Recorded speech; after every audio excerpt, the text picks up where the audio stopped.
Happy Monday, my friend. I am Nash Paradise, the Loan Wizard, here as always with Matt, the mortgage guy, Gouget, also affectionately known as Gucci to me because everything this guy says is just good stuff. How are you doing today, Matt? I'm doing great, man. I couldn't miss the opportunity to rap with my buddy Nash Paradise. So even though I'm at a charity event, jumped into my car to talk mortgages with you. I think we got some cool stuff to talk about today. Some stuff that's good for mortgage interest rates, and we'll try to enlighten the people, right, from real estate agents to consumers to fellow loan officers, and give them some positive news to start out their week. Yeah, man, it's all Gucci today. I love doing these when we've got some good news. So not to get too far ahead of ourselves, but the news today is good. I'd like to get into that. But first, let's do a little bit of a recap on what we talked about last week, kind of some of the sentiment. We spent a lot of time talking about some of the forecasts into first quarter, second quarter of next year. And unfortunately, we both agreed on the same thing, that we're looking at higher for longer. So with some of the moves that have happened at the end of last week into the start of this week, I mean, that sentiment is long-term, macro look at the economy. There's no reason, in my opinion, to change from that analysis. But has anything changed in your opinion on, what the market can withstand and that we're probably going to have, semi-higher rates for a longer amount of time? Yeah, well, I mean, not like you said, not to get ahead of ourselves, but like I just finished watching a little thing on the new appointment of a Treasury Secretary, Scott Bassett. The market. You're literally getting ahead of yourself, Matt. I said don't get ahead of us. Why you got to do that? I know you're excited. Well, it's early there on the West Coast. Let me say this then. We've said it on here before, Nash, and the people are going to get a good reminder of that today. Like, you never know what's coming in the future. You never know what economic news, what appointment by the administration is going to change the direction of interest rates. That's why it's impossible. And that's why when you try to pin a mortgage person to what are rates going to be next week, next month, next quarter, we say it depends, right? And so, today, what I saw with the 10-year Treasury and with mortgage-backed securities, people are going to come into better rate sheets this week from a loan perspective. And so I won't give up the goodies, buddy, but the outlook has definitely shifted. If not, a ton, at least slightly for the time being. This dude is straight up gnawing on a turkey leg saying, hey, I'm not going to get into Thanksgiving dinner yet, where he's got half a leg. That's fine, Matt. I see your style. You haven't touched the cranberry sauce, but you did eat that leg. So it's hard for me to keep secrets, bro, from the people. The people want to know. Hey, the people can be patient, man. We're getting there. But yeah, I want to, just to reiterate what Matt's saying here, there's a lot of flexibility and a lot of volatility. And I think volatility is one of the key words right now when we're looking at what goes on in the rate market on a day-to-day basis. The changes that we're seeing this week, they started overnight in Japan. Like, this has everything is big, and it's big money moving things. It's international bond markets that are moving. Now, let's see what impacted things last week after our last Monday meeting. Looking through the economic calendar that we had, not a lot of misses, not a lot of hits. There was some good action last Thursday as we looked at the jobless numbers that came out. The jobless claims new for the November 16th, through November 16th was 213,000 off of a projection of 220 and, previous reporting of 217. So they were a little bit better, but then you look at continued claims projected at 1.87 million, and we ended up hitting right at 1.9 million. So those kind of offset each other. We had fewer new jobless claims, but we had a little bit higher on the continued claims than what we were thinking.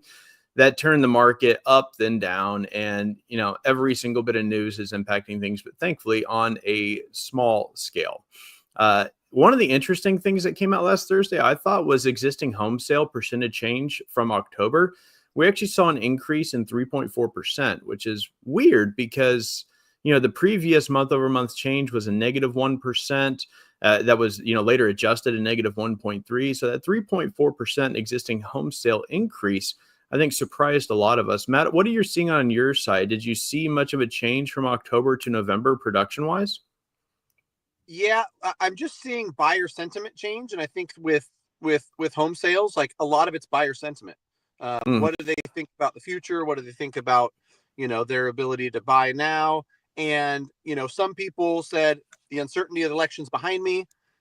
Again, they got probably some good advice that if you're waiting for rates to go down, that's not a very good strategy because one, you don't know when they will. And when they do, you're going to be up against a lot of other buyers. So I'm seeing a lot of deals get put together, call it post-election. And so I'm not surprised that numbers are up. This past weekend, like you're not going to Thanksgiving week thinking you're going to be busy. A couple people in contracts. And so there's definitely some home buyer activity. What most markets really need to see any significant uptick in activity is just more inventory. But with the limited amount of inventory that's out there, people are realizing there are deals to be had and they're going out there and getting deals. Yeah, I agree. We're seeing the same thing on our side. I think it's mostly post-election stuff where we're seeing a little bit of activity. And keep in mind, these are existing home sales. This isn't necessarily directly tied to people using mortgages. We're seeing a lot more, cash contracts come through. People have a little bit more stability, a better idea of what's going on. There are definitely some cash moves happening right now that aren't impacted by the increase in interest rates. But, what is impacted by the increase in interest rates is the price of homes. Inventory that is existing on the market, people are getting a little more flexibility. At least in the Texas markets, we're seeing buyers have a bit of advantage at certain price points, especially up over 600, 700,000. It's just reached a realm of unaffordability for many people. So if you have cash and you're able to make a move like that, the market looked really good for people to jump in. But let's talk about some of the market and the projections. Let's go to our slide deck here a little bit and get into what we've got here for overnight averages. Looks like on baseline interest rates. And I believe this chart here, correct me if I'm wrong, but this is the Mortgage News Daily chart in addition to, I think, the Freddie Mac chart and the MBA chart. Is that how you're reading this, Matt? Yeah, I know the blue line for sure is Mortgage News Daily, which gives people a pretty good idea of what conventional loans on a 30-year are being locked at. I think people, should be reminded that this is based on paying a little bit up front for the rate, having excellent credit, and a decent down payment. So if you're 675 credit score, 3% down, and you don't have any money to pay points, 7 is probably not your number, right? So but this gives you an idea of which direction they're headed, where you're at, and then you go from there.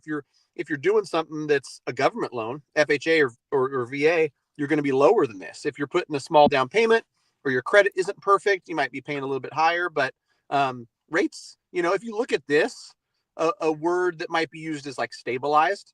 You see a big downtick that kind of hit its bottom mid-September, and then it's been, an uphill climb for rates since then. But over the last couple weeks, stabilized is probably a good word, where we're just sitting right around 7. Yeah, we'll call it the plateau of inertia potential. We've got room. We could go higher, we could go lower. And like you said, I do feel like the blue line is the most accurate. Tracking these every single day, Mortgage News Daily does a really good job of representing where conventional loans are. And, it's kind of funny watching like the MBA index and the Freddie Mac index, which is always a week behind, that you're playing catch up here.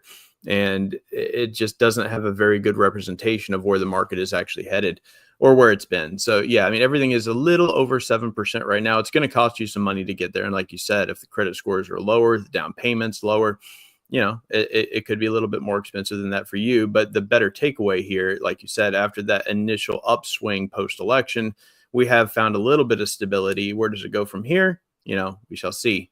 Let's get back into the dot plots here and see if there's been any big changes or updates on, the current target and where we think things are going.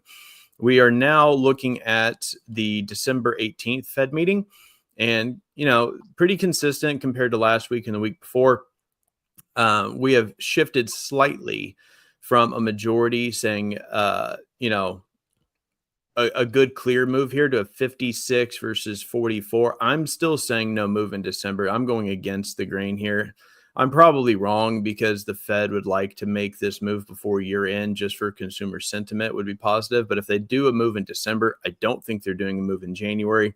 I think what makes more sense is to get some more data, which would say no move in December, but yes, move in January. But either way, after January 29th, I'm thinking we're at that 425 to 450. What's your take on that, Matt?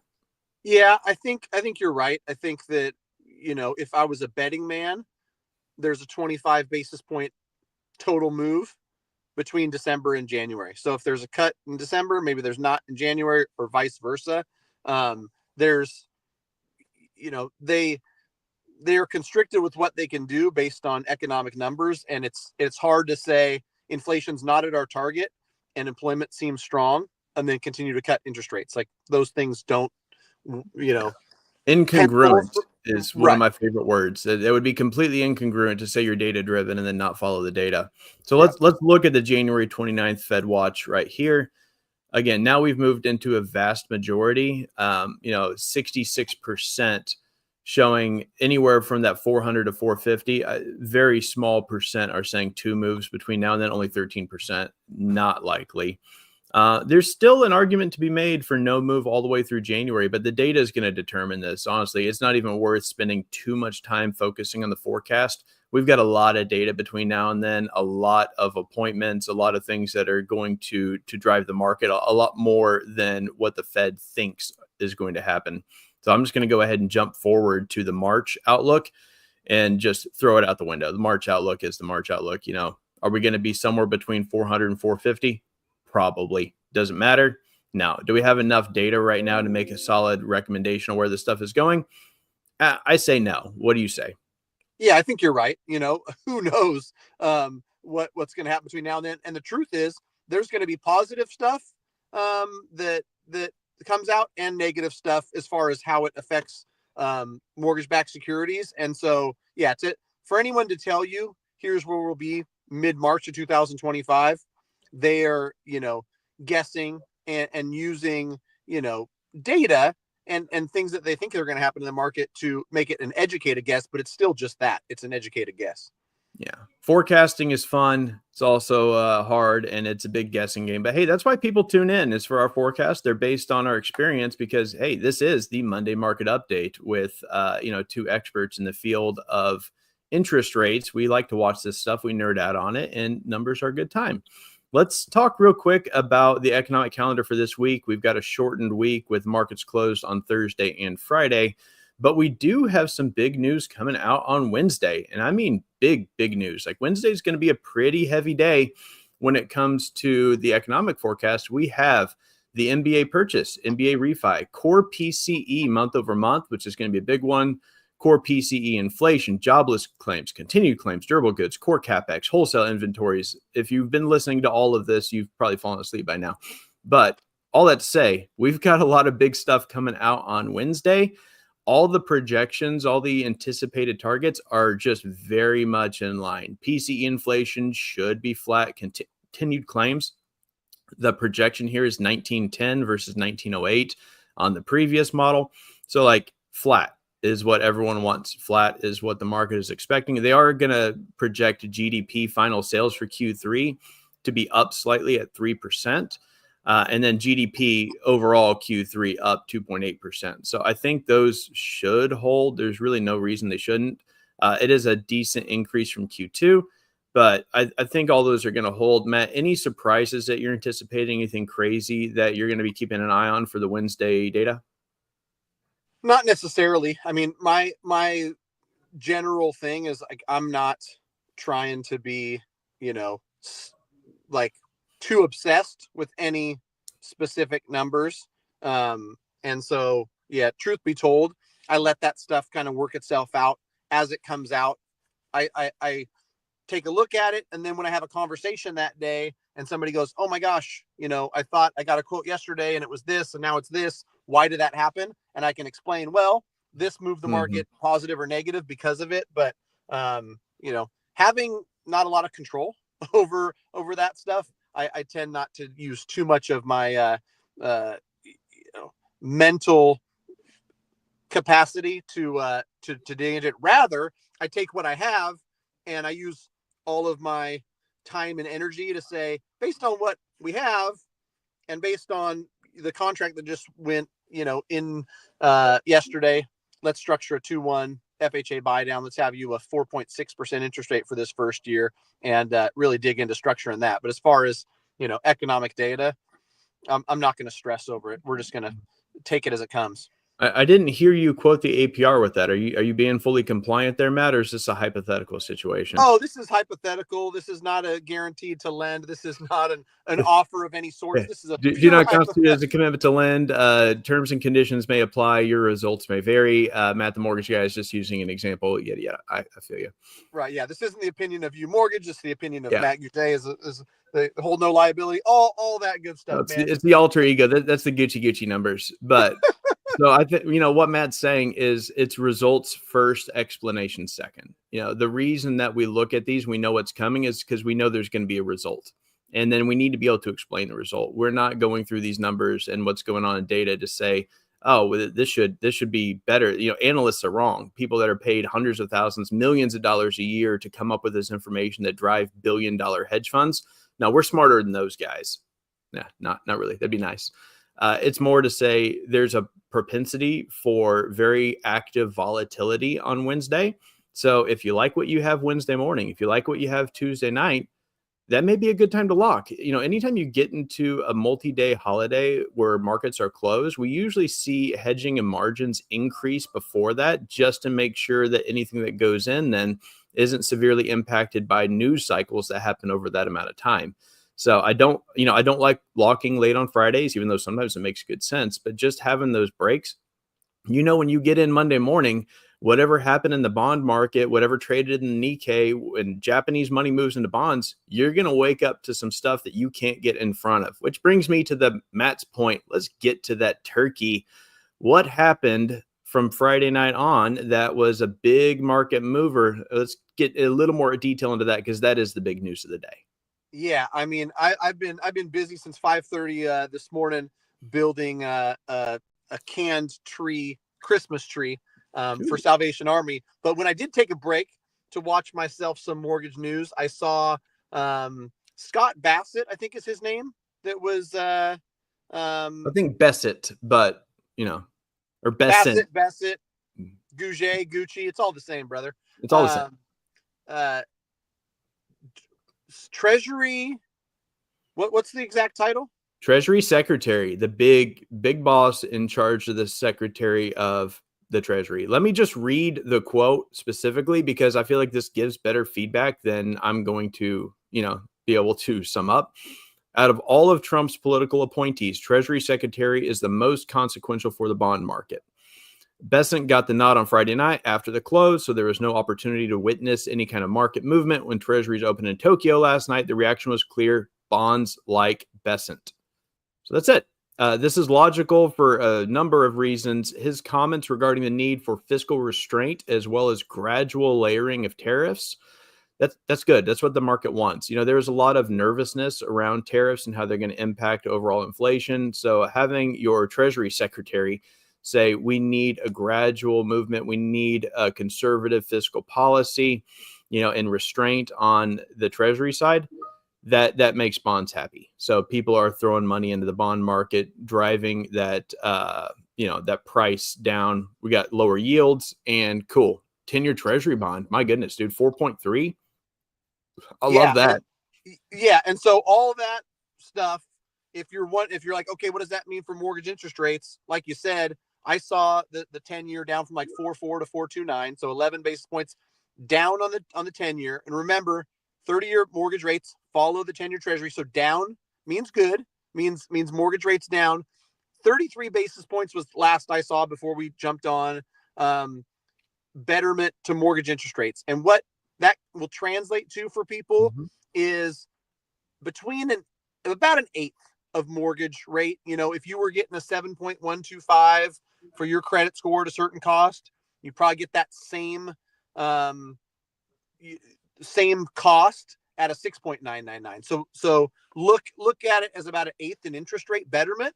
I'll double down on what you said too about, you know, Wednesday there's going to be some hedging. It's essentially the last day of the week since it's a holiday week, so it's going to feel like a Friday.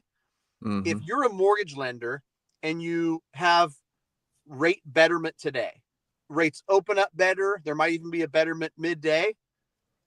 My personal opinion, again, I'm not paid to say this or what I'm going to do. Like, I would lock that. I wouldn't like gamble with market volatility, because Tuesday and Wednesday, after the good news and the yay, let's, you know, get 33 basis points better, we might give a little bit back. So the stuff that came in over the weekend is going to be locked. Those clients are going to be happy because it's better than what we showed them on Friday when they went out shopping. And, you know, that's my real world example of how you look at this stuff and make an educated guess and decision and advice to clients. And, you know, they're going to either get that same rate for 33 basis points less, which on a $500,000 loan is $1,500 betterment to the client, or they're going to slide down an eighth in interest rate. But, you know, good news this morning for mortgage rates. It is all Gucci. And like you said, I think what I'm hearing from you, Matt, is experience. You know, as well as I do, when we have, you know, the market is full of reacting, overreacting, and then balance. So right now we have a strong reaction. Great. You know, usually after a small reaction, they're settling. People are going to take their money and then they move it. There's a lot of money getting moved and played here where there can be huge gains and then people take their gains. And does that have anything to do with the long-term economic forecast? No, it does not. There's enough of that going on. You know, can the 10-year treasury support lower yields than 4.3? Absolutely. You know, this is the only good news, big news until Wednesday. So I feel like we've already gotten the reaction. Overnight, international bond markets reacted. Our bond markets reacted this morning. It's a good win. That win can easily be knocked out. You know, if we look at that chart and see where interest rates are, we see a lot of nice little bumps up and then almost immediately goes back down. You know, do you ever buy stock at the very lowest? Do you ever sell at the absolute highest? No. That's why when you're working with a professional, can't say professional, that's a little irony there. When you're working with a professional mortgage broker, you have targets, you know what you're trying to hit, and you know, hey, I just saved $1,500, $1,800 on my deal. Cool. Free money. I'll take it. You know, that's just a nice little bonus. If you've been looking at locking in the last week and a half, 2 weeks, awesome. Now, if you've been sitting on the fence for 2 months, you've seen rates go up a lot, and this is not enough improvement to get that back. I don't think there's anything that could happen with the economic data this week that can move things so severely that we're going to see that balance out to where we were in September. That would take something massive, you know, like an escalation of war, you know, something pretty severe internationally could make a move like that. Short of anything that we really can't predict, you know, take your wins if you like them. I like it, man. Uh-oh. And Matt, the mortgage guy, is now sticky fingers slippery over here, dropping the phone in the car. I was grabbing it. I was thinking to myself, it's Thanksgiving week. I want to share some gratitude, brother. I'm just grateful to be a colleague of yours and doing good stuff. I was thinking about, while we're here, you want to see what I'm up to, dude? You want me to go show you this massive Christmas tree? Check this out. I'm going to take the people along for a ride because we're doing cool stuff at the Sacramento Association of Realtors. We're building a Christmas tree inside of Mel Wrapped in Honda. And okay, yep, whenever you're ready. I think we're using like 20,000 cans. Ooh. Let's see if you can see this. You see that? Wow. That's about 20,000 cans of food. That's outstanding. This is through the Salvation Army? It's for? the Sacramento Association of Realtors and the Cantry Committee. We raise money for the Salvation Army. Every year, it's between $80,000 and $100,000 that gets donated. They house hundreds of people every single night. They feed 2,000 or 3,000 families per month through their different, canned food. What do they call those? Food banks.